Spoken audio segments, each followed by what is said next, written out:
నమస్తే, welcome to 4 Sides TV prime time news. నేను విజయ్. ముందుగా హెడ్లైన్స్ చూద్దాం. కాళేశ్వరంలో ఘనంగా సరస్వతి పుష్కరాలు, త్రివేణి సంగమానికి సీఎం రేవంత్.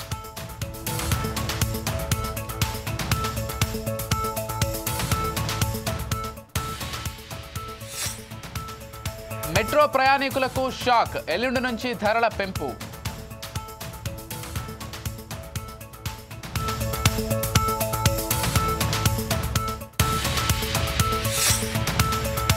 ప్రభుత్వాన్ని బద్నాం చేయాలని చూస్తున్నారు, బీఆర్ఎస్ పై మంత్రి సీతక్క ఫైర్.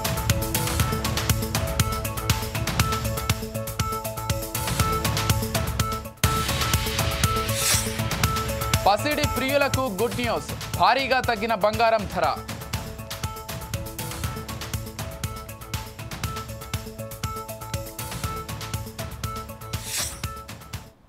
జయశంకర్ భూపాలపల్లి జిల్లా కాళేశ్వరంలో సరస్వతి నది పుష్కరాలకు ముఖ్యమంత్రి రేవంత్ రెడ్డి హాజరయ్యారు.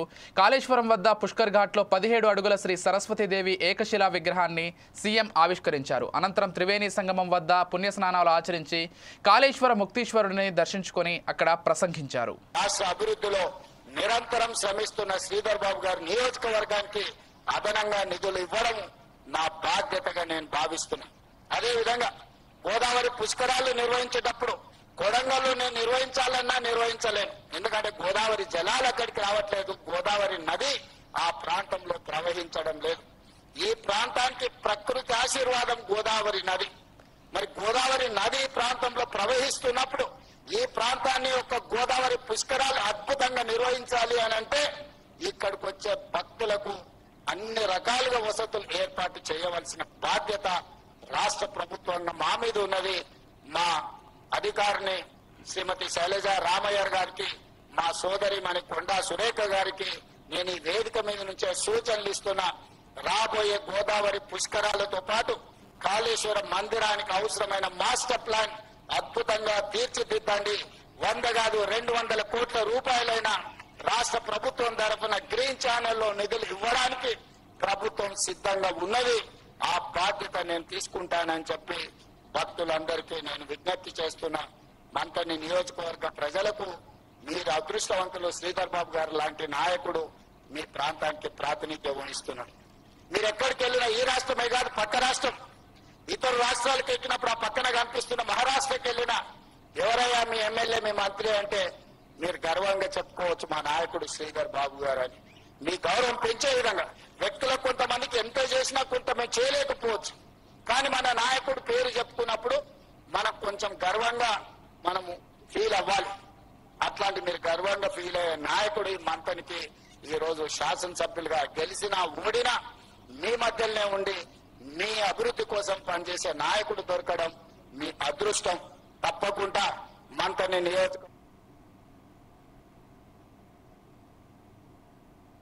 దేవాదాయ శాఖ అధికారులే కాకుండా ఈ జిల్లా రెవెన్యూ అధికారులు, పోలీస్ అధికారులు, ఇతర శాఖలకు సంబంధించిన అధికారులు, వైద్య ఆరోగ్య శాఖకు సంబంధించిన అధికారులు అందరూ భక్తులకు ఎలాంటి అసౌకర్యం కలగకుండా ఇక్కడికి వచ్చే భక్తులకు అన్ని రకాలుగా వసతులు కల్పించాలన్న లక్ష్యంతో ఈరోజు ఈ ఏర్పాట్లు అన్నిటిని కూడా బ్రహ్మాండంగా చేసిండ్రు.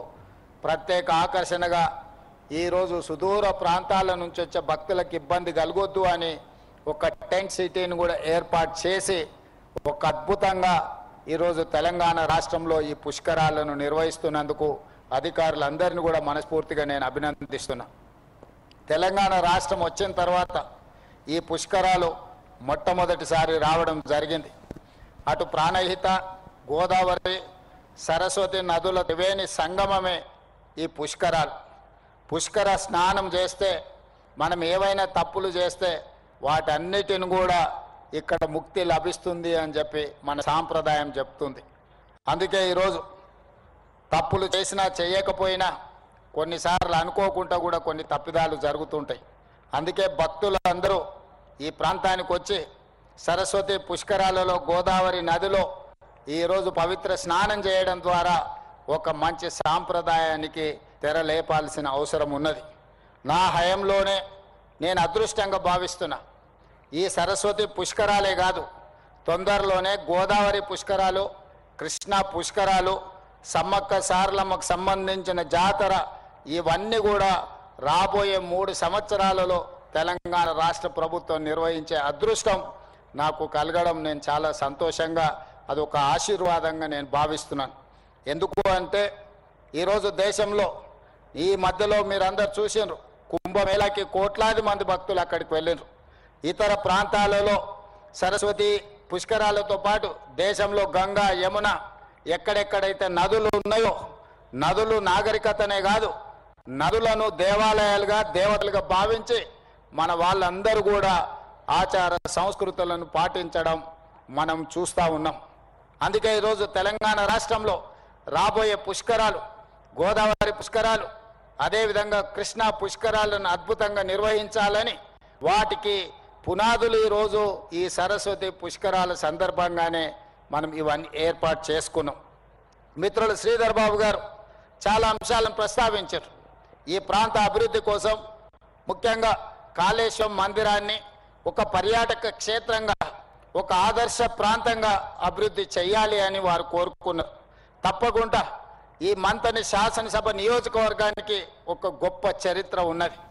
దేశానికి నాయకత్వాన్ని అందించడమే కాదు, దేశాన్ని ఆర్థిక పదం వైపు ప్రపంచ దేశాలతో పోటీ పడే విధంగా ఒక బలమైన ఆర్థిక దేశంగా, ఈనాడు ప్రపంచంలోనే 4వ ఆర్థిక దేశంగా, తొందరలోనే 3వ దేశంగా అవతరించబోతున్న ఈ దేశానికి నాయకత్వం వహించిన పివి నరసింహారావు గారు ఈ ప్రాంతము, ఈ మంతని నుంచే శాసనసభ్యులుగా వారు ప్రజా జీవితంలో ఈ దేశానికి ఆదర్శవంతమైన నాయకుడిగా వారు పనిచేశారు.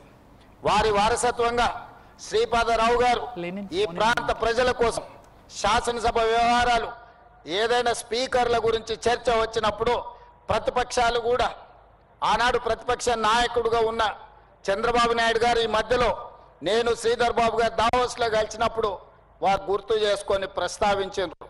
శ్రీపాదరావు గారు ఉన్నప్పుడు హుందాగా శాసనసభ వ్యవహారాలను నడిపినరు, వారి పట్ల మాకెంతో గౌరవం ఉన్నదని చెప్పి చంద్రబాబు నాయుడు గారు ప్రస్తావించినప్పుడు నాకు చాలా సంతోషం కలిగింది, ఆనందం కలిగింది. తెలంగాణ ప్రాంతం నుంచి ఒక మంచి బాధ్యత నిర్వహించిన స్పీకరు ఉండడం, వారిని కోల్పోవడం మన దురదృష్టమైన, వారు గొప్పగా రాణించడము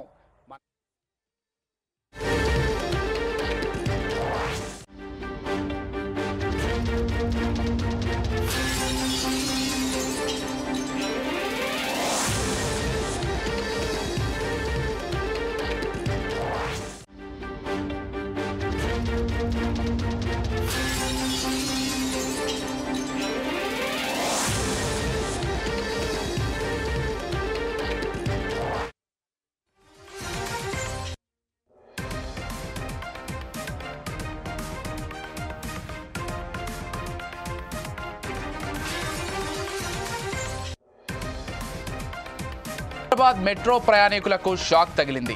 మెట్రో టికెట్ ధరలను పెంచుతూ నిర్ణయం తీసుకుంది. దీంతో కనిష్ట ఛార్జీ 10 రూపాయల నుంచి 12 రూపాయలకి, అలాగే గరిష్ట ఛార్జీ 65 రూపాయల నుంచి 75 రూపాయలకు పెంచనున్నట్లు తెలిపింది. పెంచిన ధరలు మే 17 నుంచి అమల్లోకి వస్తాయని వెల్లడించింది.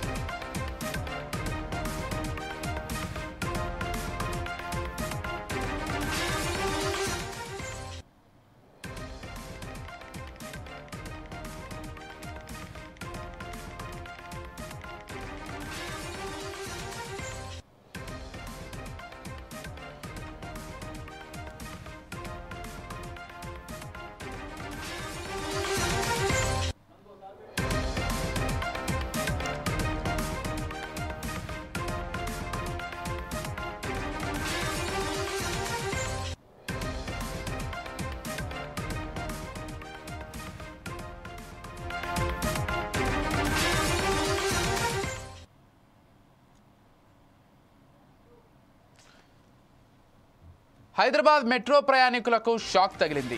మెట్రో టికెట్ ధరలను పెంచుతూ నిర్ణయం తీసుకుంది. దీంతో కనిష్ట ఛార్జీ 10 రూపాయల నుంచి 12 రూపాయలకి, అలాగే గరిష్ట ఛార్జీ 60 రూపాయల నుంచి 75 రూపాయలకి పెంచనున్నట్లు తెలిపింది. పెంచిన ధరలు మే 17 నుంచి అమల్లోకి వస్తాయని వెల్లడించింది.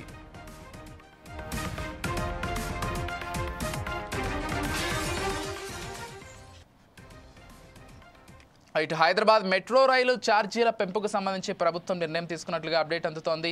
ఇదే అంశానికి సంబంధించి మరింత సమాచారం అందించడానికి మా ప్రతినిధి లెనిన్ ఫోన్ ద్వారా సిద్ధంగా ఉన్నారు. చెప్పండి లెనిన్.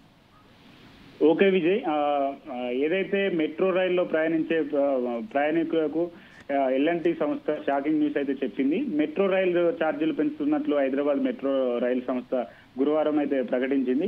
ఇకపై మెట్రో రైలు టికెట్ ధర కనిష్టంగా 12 కాగా గరిష్టంగా 75 వరకు పెరగనుంది. ప్రస్తుతం మెట్రో రైల్లో టికెట్ కనిష్ట ధర 10, గరిష్ట ధర 60 ఉంది.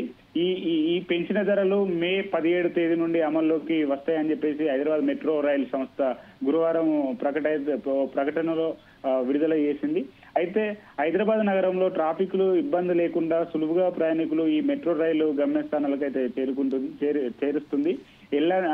ఇటు ఎల్బీ నగర్ నుంచి ఇటు మియాపూర్ వరకు, అలాగే ఇటు నాగోలు నుంచి అటు రాయదుర్గం వరకు ప్రయాణించే ఈ మెట్రో రైలు నగరవాసులకు అతి కొద్ది కాలంలోనే అయితే ప్రయాణికులను అయితే ఆకట్టుకుంది. ప్రతిరోజు ఈ రైల్లో లక్షలాది మంది ప్రయాణికులు ప్రయాణిస్తున్నారు.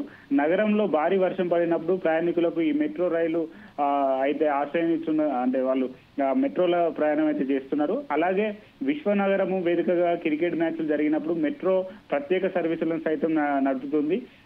అయితే మెట్రో నష్టాల్లో నడుస్తున్న నేపథ్యంలో ఛార్జీలు పెంపు ప్రతిపాదన గతంలోనే వచ్చింది.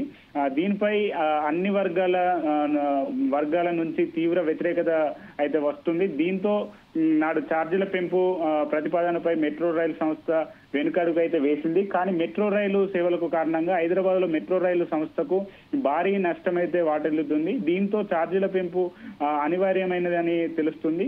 ఈ అంశంపై ఇప్పటికే రేవంత్ రెడ్డి ప్రభుత్వంతో చర్చించి ఈ నిర్ణయం తీసుకున్నట్లయితే సమాచారం అందుతుంది.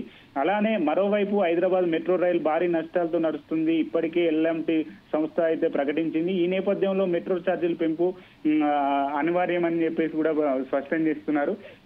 దీంతో మే 10వ తేదీ తర్వాత మెట్రో ఛార్జీలు పెంచుతామని ఇప్పటికే అయితే స్పష్టం చేసింది. అందులో భాగంగా ఛార్జీలు అయితే పెరగనున్నాయి విజయ్. అయితే మనం పెరిగిన ఛార్జెస్ ఒకసారి చూసుకున్నట్లయితే మొదటి 2 స్టాపులకు 12 రూపాయలు, 2 నుంచి 4 స్టాపుల వరకు 18 రూపాయలు, 4 నుంచి 6 స్టాపుల వరకు 30 రూపాయలు, 6 నుంచి 9 స్టాపుల వరకు 40 రూపాయలు, 9 నుంచి 12 స్టాపుల వరకు 50 రూపాయలు, 12 నుంచి 15 స్టాపుల వరకు 55 రూపాయలు, 15 నుంచి 18 స్టాపుల వరకు 60 రూపాయలు, 18 నుంచి 21 స్టాపుల వరకు అయితే 66 రూపాయలు, 21 నుండి 24 స్టాపుల వరకు అయితే 70, 24 స్టాపులు పైగా ఉన్నట్లయితే 75 రూపాయలు అయితే తీసుకోనున్నట్లయితే వారు ఒక ప్రకటనలు అయితే విడుదల చేశారు Vijay. Right, thank you Lenin. Thank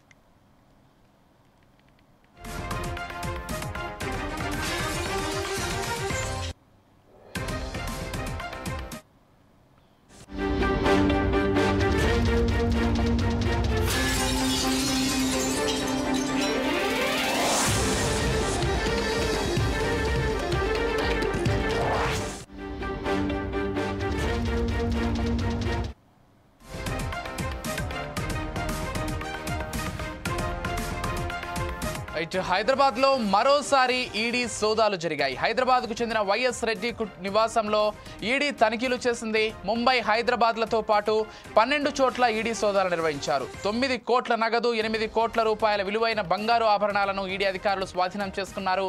ఇప్పటి వరకు వైఎస్ రెడ్డి ఇంట్లో 23 కోట్ల రూపాయల విలువైన నగదు స్వాధీనం చేసుకున్నట్లు అధికారులు తెలిపారు. ముంబైలో టౌన్ ప్లానింగ్ డెప్యూటీ డైరెక్టర్గా పనిచేస్తున్న వైఎస్ రెడ్డి 41 భవనాలకు అక్రమంగా అనుమతులు ఇచ్చారని ఆరోపణపై ఈడీ కేసు నమోదు చేసింది. బిల్డర్స్తో కుమ్మక్కై అనధికారికంగా అనుమతులు ఇచ్చినట్లు ఈడీ గుర్తించింది.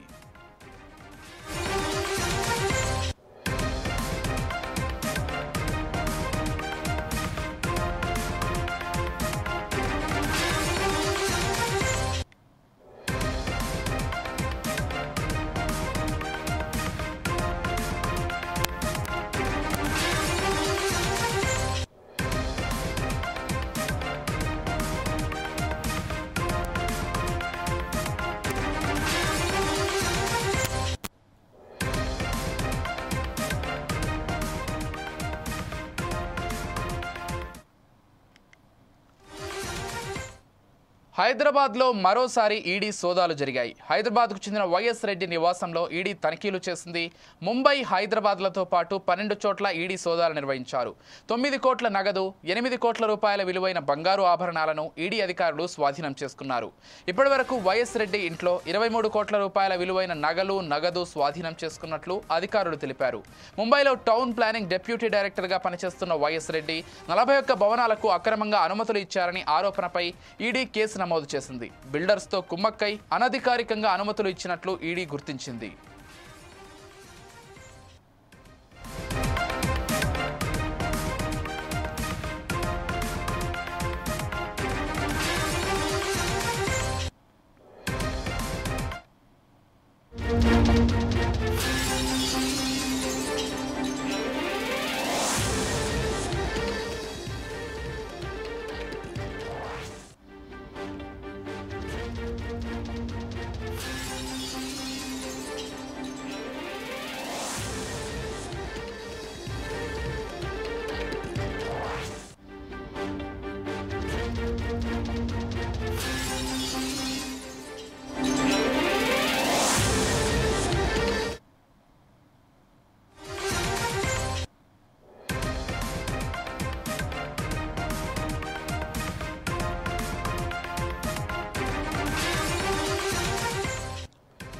ఈ నెల 16వ, 17వ తేదీల్లో కేంద్ర రక్షణ మంత్రి రాజ్నాథ్ సింగ్ పర్యటించనున్నారు.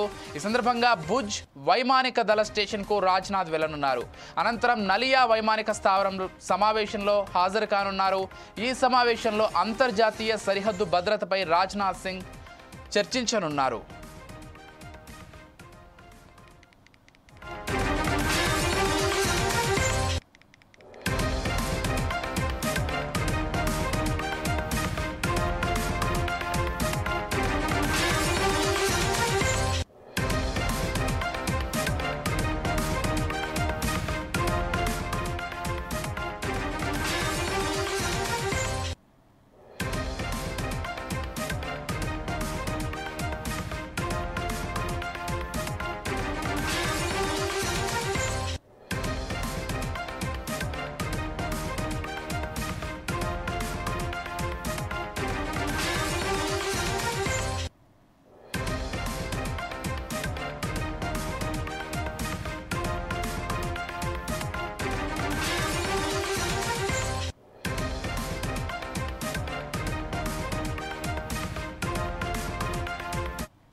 యాదాద్రి లక్ష్మీ నరసింహస్వామి వారిని మిస్ వరల్డ్ పోటీదారులు దర్శించుకున్నారు.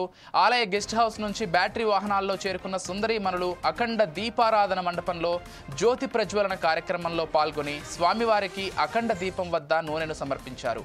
భారతీయ సాంప్రదాయ చీరకట్టుతో స్వామివారిని దర్శించుకున్నారు. ఈ సందర్భంగా యాదగిరిగుట్టలో బ్రేక్ దర్శనాలు, జోడు సేవలను రద్దు చేస్తున్నట్లు ఆలయ అధికారులు ప్రకటించారు.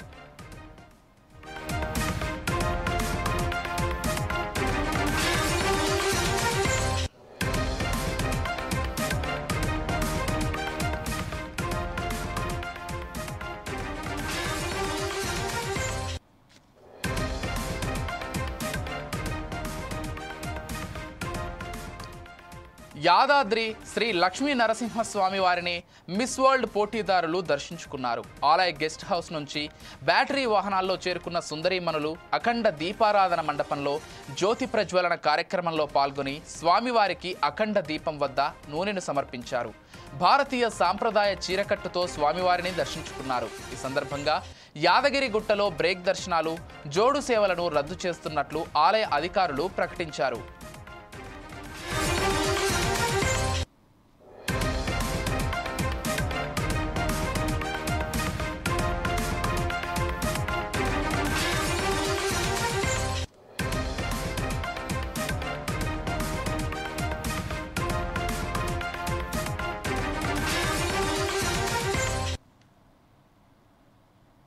కాంగ్రెస్ ప్రభుత్వంపై సబితా ఇంద్రారెడ్డి విమర్శలు గుప్పించారు. తెలంగాణ ఆడబిడ్డలతో మిస్ వరల్డ్ పోటీదారుల కాళ్లు కడిగించడం దుర్మార్గమని, సమ్మక్క సారలమ్మలు పుట్టిన నేలపై తెలంగాణ ఆడబిడ్డలను అవమానించడం బాధాకరమని మండిపడ్డారు.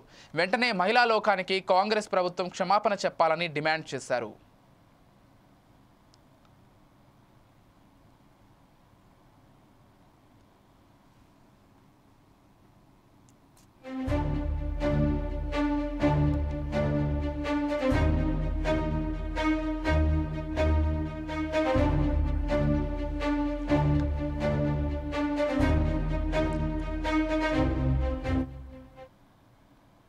మిస్ వరల్డ్ కంటెస్టెంట్లు ములుగు రామప్ప దేవాలయ పర్యటనను వివాదాస్పదం చేస్తున్నారని బీఆర్ఎస్ నేతలపై మంత్రి సీతక్క ఆగ్రహం వ్యక్తం చేశారు.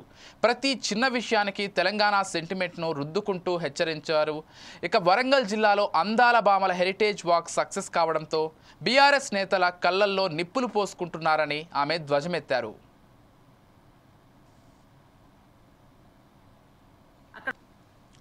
సిగ్గుగా అబద్ధాలను వాడుకుంటా ఉన్నారు. అక్కడ ప్రభుత్వము వాళ్ళ కాళ్ళకు నీళ్ళు ఇవ్వడము, కాళ్ళు కడుక్కున్నాక తుడుచుకొని రావడం. ఎందుకంటే అదంతా టెంపుల్ ప్రెమిసెస్ కాబట్టి మరి అంత 33 మంది బయట కాళ్ళు కడుక్కుంటే నీళ్లు వరదై పారుతాయని ఎవరి ప్లేట్ వాళ్లకు, ఎవరి చెంబు వాళ్లకు, ఎవరి టవల్ వాళ్ళకి ఇవ్వడం జరిగింది. అందరూ ప్రేక్షకులకు అందరికీ, తెలంగాణ సమాజానికి అందరికీ చెప్తున్నారు, తెలంగాణ ప్రభుత్వం కాళ్ళు కడిగిస్తే 33 మంది కడిగియాలి కదా. ఒక్క అమ్మాయి ఏదో ఈవెంట్ మేనేజ్మెంట్ నుంచి వచ్చిన అమ్మాయి ఆమె స్వతహాగా ఆ చెంబుతో నీళ్లు పోయడమో ఇంకోటి ఏదో చేస్తే అది ప్రభుత్వం మీద అంటగట్టడం సిగ్గనిపించట్లే మీకు? ఈరోజు మీరు ఈ వంక తోకలు పట్టుకున్నప్పుడు కానీ, మీ కవితమ్మ కాళ్ళ కాడ కలెక్టర్ను కూర్చోబెట్టుకున్నప్పుడు కానీ, మీ కేసీఆర్ గారు కలెక్టర్లతో కాళ్ళు మొక్కించుకోవడం కానీ, అదే కదా మీ దురహంకారము. ఆ దురహంకారాలకు వ్యతిరేకంగానే మేము పోరాడినము. ఈ తెలంగాణ పోరాటం చేసింది. ఆ దురహంకారం ఇప్పుడు మీకు అధికారం పోయిన తర్వాత ఆత్మీయతను, ఆలింగనాన్ని, ప్రేమను కూడా మరి ఏదో తెలంగాణ సెంటిమెంట్ను అడ్డం పెట్టుకొని మీరు తెలంగాణను తాకట్టు పెట్టిరని, తెలంగాణను ఇంకేదో చేసిరని, తెలంగాణ గౌరవం గురించి, తెలంగాణ ఆత్మగౌరవం గురించి మాట్లాడే నైతిక అర్హత మీకుందా? సిగ్గు. భారత్ పాకిస్తాన్ మధ్య ఇకపై పీఓకేపై మాత్రమే చర్చలు ఉంటాయని కేంద్ర విదేశాంగ శాఖ మంత్రి జైశంకర్ తెలిపారు. భారత భూభాగాన్ని పాక్ ఆక్రమించుకున్న అంశంపైనే చర్చకు సిద్ధమని చెప్పారు. ఇక పాక్ భారత్ మధ్య సమస్యలపై పరిష్కారానికి థర్డ్ పార్టీ జోక్యం అవసరం లేదని తెలిపారు. In this process, they chose not to take that good advice. Now, once they got hit as badly as they did on the morning of, all of you have seen the, today the satellite pictures which actually bring out very graphically how much damage we did. By the way, the satellite pictures also bring out how little damage they did. So these pictures, I think, will tell you what a hit they took. And the same people who are not willing to stand down on 7th May were willing to talk and stand down on the 10th of May. It is very clear who wanted the cessation of firing. On the trade remarks, let me say this, that look, between India and US, trade talks have been going on, negotiations have been going on. In fact, we have, I think a team is just going at this point. These are very complicated negotiations. They are very intricate. Nothing is decided till everything is. And not ఇవి ఇప్పటివరకు ఉన్నటువంటి prime time updates. Keep watching 4 Sides TV.